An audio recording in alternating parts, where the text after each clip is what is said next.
한 번에 합격 해커스. 자, 안녕하세요. 일단 시험 보시느라 고생 너무너무 많으셨고요. 굉장히 이제 시험 보고 나면요 힘들고 일단 진이 빠지고 한편으로 허탈하기도 하고 뭐 그동안 또 고생했던 결과물로 기쁜 어떤 여러 이제 희비가 교차하는데 우선 총평을 간단하게 하자면요. 세법은 조금 까다로운 정도였어요. 일단 쉬웠다라고 평가하기에는 기니디 중 골라라라는 지문이 꽤 많았고 또 기존에 기출이랑 똑같이 나오는 것도 꽤 있었는데 변형돼서 나온 문장들이 많아졌어요. 그래서 아예 어렵지도 않았고 아예 쉽지도 않은 그냥 조금 까다로웠던 난이도다라고 이제 총 평가를 드릴 수 있고요. 그래서 약간 어떤 느낌이냐면 저는 이제 법 시행령의 위치를 다 알고 있거든요. 대부분 법문구에서 거의 지문의 70, 80% 이상이 법문구에서 출제가 되었는데 조금 더 정교하게 출제를 했어요. 정말 이제 문구를 정확하게 알고 있는. 그래서 뭔가 이게 많은 주제를 여러분들이 막 이렇게 세부적으로 다 애초에 보게끔 하는 시험이 아니에요. 우리 20문제다 보니까 그 많은 내용 중에서 중요한 거를 계속 반복적으로 출제하는데 조금씩 바뀌어서 출제한다. 근데 그게 조금 더 정교해지고 있다는 거. 그래서 앞으로 대비하시는 분들은 이게 막 기존 기출만 외워서 이제 들고 들어가기에는 안 돼요. 안 돼요. 그냥 안 돼요. 그렇게 하시면 안 돼요. 기존 기출은 기본이야. 그냥 그거는 당연히 하는 거야. 그냥 당연히 하는 거고 얹혀서 이제 이게 선생님이 중요하다고 했으니까 수업 시간에 중요하다고 했으니까 이게 또 이렇게 변형돼서 나올 수 있지. 중요한 건 진짜 다 나왔어요. 저 중요하다고 한 건 다 나왔으니까 이제 강평을 한번 볼게요. 그래서 먼저 1번 보시면요. 우리 부가의 원칙, 세법 적용의 원칙. 우리 정부가 세금을 감면 같은 거 정책을 위해서 필요하다고 인정되면 감면 세액 상당의 작은 운용 범위를 정할 수가 있는데 반드시 이제 법에서 정하는 범위에서 가능하다라고 하면서 굉장히 또 중요하게 설명드렸던 내용이고 대부분의 감면 내용은 조세 특례 제한법에 있다라고 했었어요. 근데 뭐 정할 수 있다. 뭐 너무 쉬워. 1번부터 정답이고요. 뭐 2번은 재산권 부당행위 침해라고 해가지고 우리 과세 간초의 어떤 권력 등을 남용해서 납세자의 재산권을 침해해서 아니 된다 이런 내용이고 뭐 3번은 우리 정말 찍었으면 안 되는 실질과세 원칙에서 조세 회피 방지를 위한 실질과세 원칙이죠. 뭐 이런 거는 진짜 한 5만 번 정도 했던 거야. 그리고 4번도 소급과세 금지 원칙 중에서 이거는 정말 우리 시험 이틀 전에 했었던 거기 문제에서도 거의 한 두세 개는 있지 않았나? 세법의 해석이나 관행이 일반적으로 받아들여지는 경우는 정당한 것으로 보기 때문에 새로운 해석으로 소급과세하면 안 되는 해석상 소급과세 금지 원칙이에요. 그래서 굉장히 평이했고요. 우리 2번 우리 불복에서 용어의 정의가 중요하다고 했었어요. 그래서 각하냐, 기각이냐, 인용이냐 요거 판정 잘해야 되는데 각하는 주로 형식적 요건을 갖추지 못해서 읽지도 않겠다. 우리가 그냥 서류를 밑으로 버리겠다 이런 거고 기각은 이제 이런 거죠. 이게 이유가 없다. 그러니까 서류를 잘 우리가 읽어봤고 검토해봤는데 너의 청구가 이유 없다. 이게 기각이야, 기각. 근데 이제 각하는 심사 심판 청구를 중복 제기를 할 수가 없어요. 이게 불복을 남용할 수가 없어요. 근데 제기했죠. 각하 결정 맞는 지문이고 보정 기간에 내 서류에 필요한 거 작성하는 것들을 작성하지 않아서 야 이거 좀 더 추가해라 수정해라 했는데 안 했어. 각하 결정하는 거죠. 각하 결정 틀렸고요. 적법하지 않대요. 청구가 적법하지 않으면 애초에 각하 결정을 하기 때문에 니은 빼고 3개가 맞는 기디리 4번이었고 이것도 평이했고요. 요거는 뭐 저의 징수법 수업을 들었으면 절대로 틀릴 수가 없는 게 우리 아기 새끼 돼지 삼형제 스토리로 해가지고 매각하기 전까지 이미 튀어나온 애기들을 국가가 우리 거다라고 하기에는 애기를 안 돌봐주고 그냥 똥물에 버려버리고라고 했잖아요. 그래서 그 이미 거두어들인 천연과실에 대해서는 압류의 효력이 미치지 아니한다라고 했었죠. 그래서 정답 너무 쉽죠. 이거는 진짜 그냥 1초 컷으로 찍었어야 돼요. 그다음 뭐 압류하면 처분할 수 없는 거 법정과실에 미치고 그다음에 채권 같은 거는 더 이상 이제 제3채무자가 그 자한테 지급을 할 수 없는 이런 것들 평이했고요. 굉장히 평이했고요. 이것도 4번 요거 조금 까다로운데 그래도 그렇게 어렵진 않았어요. 옳지 않은 것은인데 일단 우리 1세대 1주택 비과세 혜택 때문에 1세대의 정의라는 게 좀 중요하다고 했었죠. 그래서 보통은 생계를 같이 하는 배우자가 있어야 되고요. 보통 가족 단위 한 지붕 한 지붕에서 같이 살고 있는 가족 단위를 말하는데 이때 배우자는 일부러 이혼을 해. 법률상으로 이혼을 했는데 실질적으로 같이 살고 있어. 그러니까 요분들을 이제 각각 1세대 1세대 나누어서 주택을 팔면은 비과세 혜택을 각각 받기 때문에 이제 실질 과세에 따라 법률상 이혼을 했어도 생계를 같이 하는 등 이혼하기 어렵다라고 판정이 되면은 배우자에 포함된다고 했었고요. 두 번째, 우리 가족을 따질 때에는 일단 생계를 같이 하는 이런 분들, 뭐 직계 좀비속, 형제자매인데 취약이나 근무상여편으로 잠시 일시퇴근한 분들도 사실은 같이 번 돈을 같이 생활하는 그런 분이라고 보시면 돼요. 그래서 일시퇴근한 사람 포함한다기 때문에 이번 틀렸고 30세 이상부터는 배우자 없이도 1거주자로 간주돼요. 그리고 주택의 정의 굉장히 중요하다고 했었어요. 우리 공부상 용도로 따지는 게 아니라 공부상으로는 뭐 근린생활, 흔히 실무상 근생 이렇게 부르는 것도 실질적으로 주택 용도로 사용하고 있다면 실질에 따라 사실상 용도에 따라 판정을 하되 그 용도가 불분명할 때만 공부상 용도에 따른다라고 했었죠. 그래서 2번이 이제 틀린 거고요. 우리 2차 납세만도 이것도 그냥 매년 A급 주제다 하면서 절대로 뭐 이제 버리면 안 된다. 무조건 해야 된다. 무조건 나온다라고 했던 거고 1번은 청산인에 대한 2차 납세 뭐 정확히는 청산인과 자녀 재산을 분배받은 자고요. 그중 이제 자녀 재산 분배받은 자는 본인이 분배받은 각자 분배받은 자산 한도로 하는 한도 규정을 출제했어요. 우리 이번에 과점주주 2차 납세가 굉장히 중요하다고 했었고 여기서는 포인트가 굉장히 많은데 일단 이분의 지분 비율을 한도로 이제 2차 책임을 지는데 중요한 포인트는 또 요것도 있잖아요. 실질적 권리를 행사하는 주식수로 판정해야 되는데 의결권 없는 주식은 어떻게 하냐? 제외한다를 썼죠. 근데 괄호에 포함한다 라면서 나왔던 항상 괄호에서도 한 문제 이상 장난을 치기 때문에 괄호를 주의해라 라고 했는데 의결권 있는 주식 제외해요. 굉장히 쉬웠고요. 3번은 법인의 2차 납세 의무 조문이고 4번은 사업 양수인에 대한 2차 납세 의무예요. 아무래도 2차 납세 의무 승계한 재산가 한도로 진다라는 그 내용 좀 보시고 그래서 굉장히 이것도 쉬웠고요. 여기까지 굉장히 평이했고 뭐 납세 담보 설명 5,000원 이것도 뭐 100% 적중 문제예요. 아마 우리 기본서에 이렇게 아예 적어버렸어. 일단 1번 땅이나 건물을 납세 담보로 제공할 땐 등기해서 이제 등기 필증 넘기는 거고 혹시 담보물 가액이 막 줄어들 예정이야. 이때는 다른 담보물 추가 더 가져오세요 제공을 요구할 수 있고 3번에 납세 담보를 제공한 뒤에 납부를 바로 할 수 있는 건 금전이 금전만 가능하고 유가증권 안 된다. 유가증권 X다라고 아예 알려주는 거란 말이에요. 근데 이거는 이제 유가증권을 담보 제공하고 유가증권으로 납부할 수 있다? 곧바로 틀렸죠. 곧바로 틀렸어요. 굉장히 쉬웠고 그리고 우리 은행의 납세보증서, 금전, 뭐 납세보증보험증권 이런 것들은 110% 이상만 납세담보를 제공할 수 있고 나머지는 120%다라고 했던 조문이죠. 그래서 4가지 조문 다 배운 거고 여기까지도 굉장히 쉬웠네요. 넘어갔네. 여기서 다시 할게요. 네. 그래서 7번 이렇게 가시면요. 이제 소득의 종류. 와, 이것도 너무 쉬웠어요. 이건 너무 쉬웠죠. 그냥 이거는 뭐 1조 것이야. 우리 스톡 옵션을 주식 및 선택권을 근무기간 중에 행사해서 차익을 먹었으면 근로소득이고요. 퇴직한 후에 받았으면 기타소득이잖아요. 그래서 근무기간 중 행사 근로소득 너무 쉽고 우리 지하철 공사하면 땅 주인한테 보상금을 줘야 되잖아. 땅 밑에 뚫으니까 땅 주인의 땅을 어쨌든 땅이 좀 깎이고 없어져. 그러니까 그 손실 보전액을 보상해 주는데 그게 공익사하고 관련한 지상권 대여소득이죠. 요거는 영리적인 느낌도 좀 떨어질 뿐더러 일시적이고 우발적 성격이기 때문에 소득 정의상 기타 소득에 해당한다라고 했었잖아요. 필요경비 60%나 의제시켜주고 근데 사업소득에 해당한다고 해서 너무 쉬워. 너무 틀렸고 우리 업무를 왜 쓴 게 분명하지 않아. 임직원이 그냥 개인적으로 사용한 돈이야. 근로소득이고 사행위, 우리 바다 이야기 같은 카지노, 빠친코 이런 걸로 얻은 소득은 적법, 불법 여부와 관계없이 기타 소득에 해당한다. 4가지 다 배운 질문이야. 다 배운 질문이고 굉장히 쉬웠어요. 여기까지도. 8번은 우리 문제집에 그대로 있고요. 최근 세무사 시험에 나왔던 지문의 오답이랑 똑같아요. 그래서 우리 타시험 신문에서 비슷하게 많이 나온다 했었던 건 이건 아예 똑같이 나와버렸어요. 일단 정답부터 보시면 3번에 우리 거주자 비거주자에서 거주자의 개념이 183일 이상 거수를 둔 개인이라는 정의가 있잖아요. 근데 그 거수를 둔 개인은 셀 때 입국한 날의 다음 날부터 출국한 날까지였어.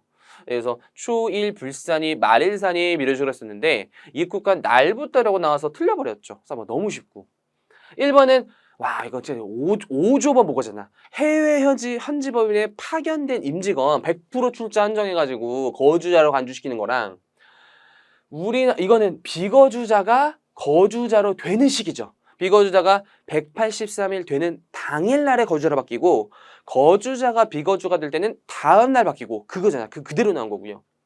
이거는 잠시 핵심 명백히 일시적으로 출국했어. 일본에 온천 잠깐 갔다 왔어. 이렇게 해외 잠시 갔다 온 거 이런 거까지는 우리나라에 계속 머무른 거다. 국내에 거주를 둔 기간으로 본다라고 되어 있죠. 그래서 이것도 다 배운 거고 너무 쉬웠고 여기까지. 9번 우리 이자 배당 나온다라고 했었잖아요. 금융투자 소득세에 누연됐지만 여전히 금융소득에 이슈가 있다. 왜 이렇게 공무원 시험에서 안 나온지 모르겠다. 옳지 않은 것은 계정세법이 돼서 계정세법 몰라도 맞죠.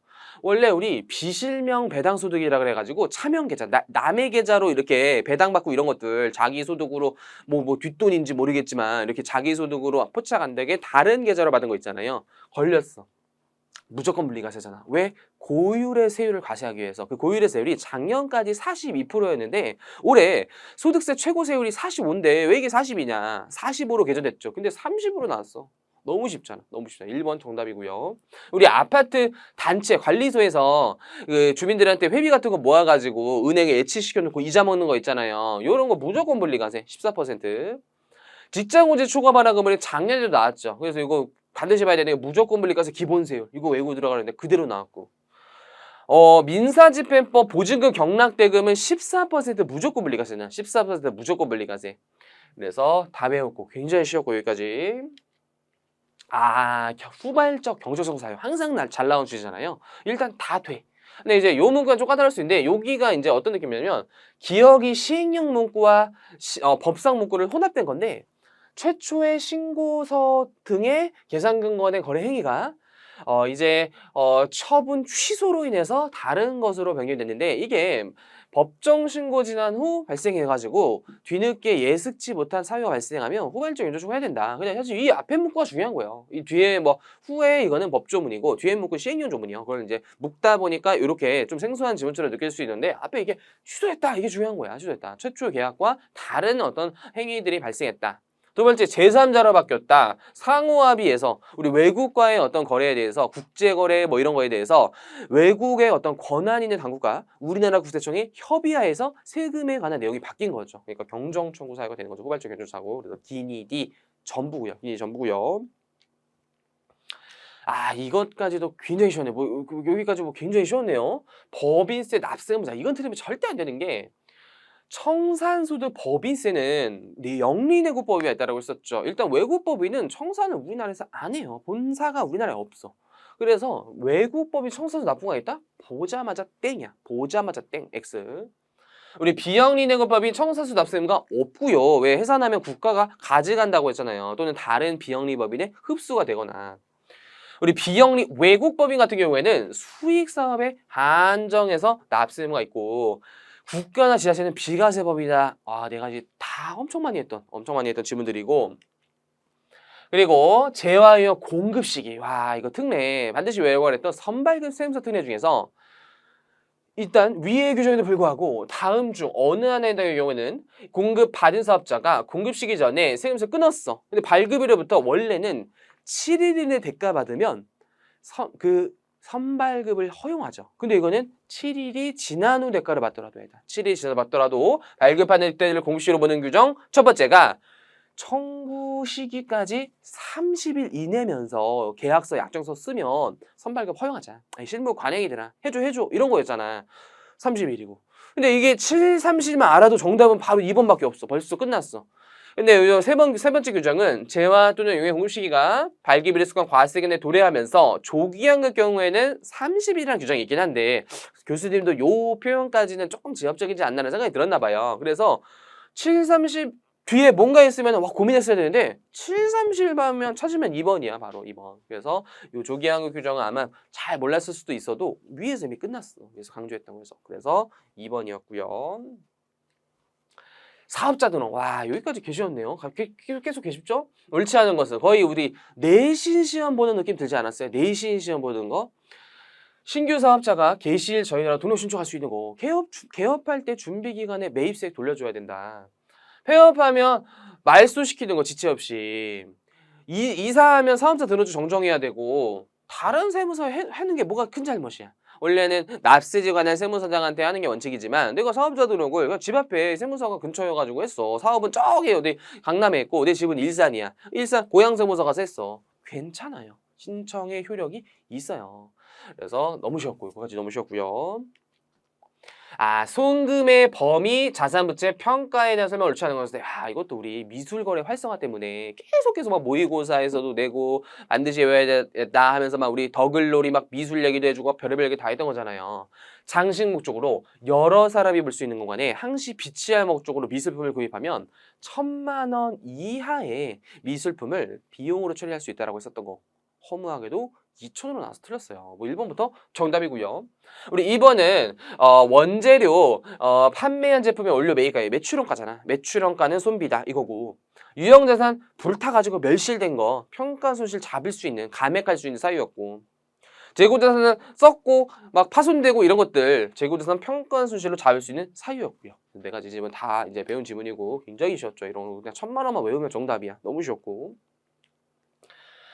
부당해산부인 유형을 꼼꼼히 잘 봐야 된다. 높은, 낮은, 높은 요걸로 장난치기 때문에 그거를 유념해서 봐야 된다라고 했는데 정확히 일치했죠. 이것도. 우리 1번 같은 경우에는 불공정 분할이야. 불공정 분할. 2번 출연금 특수관계인이 내야 될 돈을 내가 부담하고 비용 처리했어. 부당행위고. 세 번째, 금전을 시가보다 높은 일로 차용해야 돼요. 비싸게 빌려야지만 이자 비용이 많이 펌핑돼가지고 이자 비용으로 고액의 이자 비용으로 조세를 감수시킬 수가 있는 거잖아요. 그래서 3번이 나가리고 불량자산 차환, 불량채권 양수. 그래서 요거까지도 평이했고요. 납부세 설명으로 옳은 것은인데 우리 정답은 확 보이는 거예요. 일단 1번 같은 경우에는 사업자가 과세 제한을 공급하고 외상 거래를 했죠. 그래서 공급받는 자가 망했어. 그래서 대손된 거죠. 이때는 100분의 10이 아니라 대손 금액이 부가세 포함되어 있는 금액이기 때문에 110분의 10이에요. 110분의 10. 그래서 틀렸고. 우리 건물 있는 땅을 사긴 샀는데 건물은 내가 안 쓸라 그래. 그럼 너무 노후화가 돼서 그냥 부시고 토지만을 사용하려 그래. 그럼 건물 철거 용역과 취득 원가에 관련된 매입세액은 전부 토지와 관련된 매입세액으로서 매출세액을 공제하지 아니한다. 2번. 이것도 5만 번 보고잖아. 자기의 사업을 위해 사용할 목적으로 공급받은 제한의 부가세액을 실제 사업에 사용한 날이 아니라 우리 부가세 사업자들한테 빨리 환급해 주려고 그래요. 왜냐면 사업자들이 사업할 때 자금이 이렇게 부담되거나 한참 뒤에 돌려주는 것이 굉장한 자금 부담이 되기 때문에 실제 공급 받은 시기가 속하는 과세액에 빼주는 것이지 사용한 시점이 아니라고 했던 거 그대로 나왔고요. 우리 겸용사업자, 과세면서 겸용사업자는 실지 귀속에 따른다라고 했었어요. 실지 귀속에 따른다. 다만 실지 귀속이 불분명해. 그때는 이렇게 안분 기준 총 공급가액분의 면세 비율 이런 식으로 해가지고 불공제 매입세액 찾고 이런 안분 계산까지 열심히 했는데 허무하게도 말 문제로 그냥 실지 귀속에 따르되 없으면 안분한다. 요것도 엄청 많이 했던 거고요. 엄청 많이 했던 거고. 이번에는요 면세되는 것만을 모두 고르면 이렇게 되어 있었는데 우리 우체국 같은 경우에는 일반 택배회사의 민간 경쟁업체의 경쟁 때문에 국가가 하긴 하지만 10% 과세가 된다라고 했었던 거. 2번 관세 면제되면 부가세 같이 면제된다고 했던 거. 이것은 사회적 협동조합. 느낌만 들어도 공익적이잖아. 공익적인 간병 산후조리 보유요 면세예요. 그래서 니디 이렇게고요. 제일 제가 보기엔 올해 시험에서 가장 어려웠던 문제라고 보여요. 왜 숫자를 다 외워야 돼. 이런 것까지 내야 되는데 숫자를 다 외워야 돼. 그래서 요거는 좀 킬링 문제였다 제가 봐도. 요거는 좀 어려웠다라고 보시면 돼요. 옳은 것만을 모두 고른 것인데 배우자가 이제 배우자 상속공제를 받을 때 실제 상속받을 금액이 없거나 상속받을 금액 5억 미만이면 5억 원을 그냥 공제해 주는 거. 기억은 일단 맞는 지문. 그리고 이거는 이제 순금융재산이라고 해가지고 우리 이제 주식 유가증권 같은 거 받았을 때 금융재산 공제라고 있는데 그게 2천만 원까지는 2천만 원 이하까지는 딱 2천만 원 그 이하의 금액을 그냥 공제해준대. 2천 초과하면 한도가 있어요. 20% 등의 한도가 있는데 2천만 원이면 2천 공제한다. 그 금액을 공제해줘요. 2천만 원일 때는. 그래서 그거 니은까지 맞고요. 상속인 동거가 된 중 자녀가 있어. 미성년자야 심지어. 성년이 될 때까지 1,000만 원을 곱하는 거죠. 연 1,000만 원. 2천만 원이 틀린 거고. 우리 동거주택 상속공제는 올해 6억 원 한도로 이제 또 늘어나가지고 5억 원이 아니에요. 근데 요거는 좀 진짜 어려웠어요. 다 외우기에는 숫자가 하나하나 다 까다로워가지고 요거는 좀 많이 어려웠고 기니가 일단 맞는 질문이지만 하나 틀리자. 95점 맞자. 이런 느낌. 잘 찍었으면 조만 잘한 거고. 법인세법상 과표 계산의 설명으로 옳지 않은 것은 해가지고 우리 1번 같은 경우에 2월 결손금은 그 10년, 15년 2월이 되는데 각사소에서 공제되지 아니한 거 말하는 거잖아. 아니한 거. 우리 특수강의 2번은 우리 5조번 한 거죠. 이것도 개인으로부터 유가증권 시가보다 낮은 가격으로 매입하는 거 차익 입금으로 본다. 3번 입금은 자본 출자 답일 제외하고 순자산 증가시키는 모든 걸 한다. 얼핏 보면 맞는데 원래 우리 조문에 뭐가 더 있어요? 법인세법에 규정하는 입금빌산이 항목도 순자산 증가하지만 막 자본거래 입금빌산이 뭐 평가의 입금빌산이 되게 많아. 그게 교묘에 빠져 있어. 근데 시험지 잘 안 보였을 거야. 그럼 이제 4번도 내려가 봐. 결산 확정할 때 이해금처분 선비 계상했다. 송고빌산이. 다 맞네. 조금 곱씹어서 보면은 입금빌산이 항목이 빠져 있는 것 같다. 이렇게 원래 조문을 정교하게 좀 출제했었어요. 그래서 이거는 실수로도 좀 틀릴 수 있었을 거라고 좀 보여요. 갑자기 실수로도. 그래서 출자의 납입 및 입금빌산 항목을 제외해야 돼. 실제 조문은 법에서 규정하는 것, 이 법에서 규정하는 법인세법의 입금빌산 항목들을 제외하고 순자산 증가시키는 게 입금이다라는 거 조금 교묘했다라는 거. 우리 감가상각비에 대해 설명 옳지 않은 것은 벌써 마지막 문제네요. 오늘도 마지막 문제예요. 이제 올해 세법은 지문이 그렇게 길진 않았어요. 상대적으로 좀 지금 짧게 출제했고 계산 문제가 한 문제도 없어서 너무 허무해. 우리 요즘 작년에는 계산 문제가 꽤 나와가지고 조금 나름 1.2배수로 열심히 대비했는데 너무 허무하게도 계산 문제가 안 나왔다는 거 안타깝네요. 저도.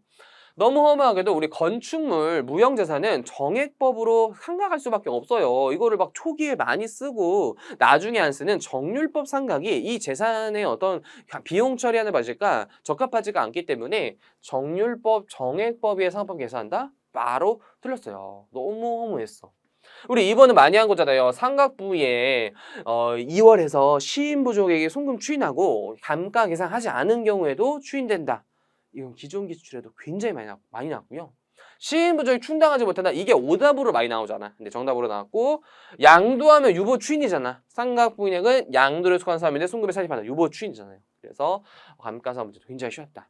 그래서 전반적으로 막 너무 쉽진 않았지만 전 당연히 이제 직업을 아예 세법을 이제 직업으로 삼다 보니까 저한테 이제 엄청 이제 쉽게 느껴지나 그래도 막 너무 쉽진 않았었어요. 너무 쉽진 않았으나 그래도 제가 강조하고 중요한 데서 항상 나온다 그랬죠. 중요한 데서. 근데 그게 기존 기출이랑 똑같이 나오고 난 조금 변형돼요. 그래서 우리 항상 법문구 많이 보면은 시험 그냥 다 매지가위로 보인다 그랬잖아. 법문구 많이 보면. 근데 막 처음부터 잘 공부 많이 하신 분들은 이제 얇은 요약서 이런 거를 봐도 괜찮아 효과가 있을 수 있는데 내가 이해가 안 되고 잘 모르는데 요약서 보잖아요. 안 읽힌다니까요 시험장에서 우리. 그래서 저는 마무리 뜻 가운데 어떤 진행 방식을 했어요? 법조문 아예 프린트해서 뽑아줬죠. 봐보세요. 완전 똑같이 나오잖아. 왜 법 과목 시험은 애초에 시험 범위가 법이라는 걸 항상 강조하셔야 돼요. 그래서 혹시 내가 나름 달달 외웠다 했는데 왜 못 풀리지? 법문구를 많이 봤었어야 돼요. 법문구를 많이 본 다음엔 그 다음 요약서 가도 돼. 근데 처음부터 요약서 가면은 이게 시험장에서 문장들이 이게 법문구가 잘 안 읽혀요. 이게 나 처음 보는데 뭐야 뭐 이렇게 되면은 다음 시험 혹시 내년 대비하시는 분들도 위험할 수가 있어요.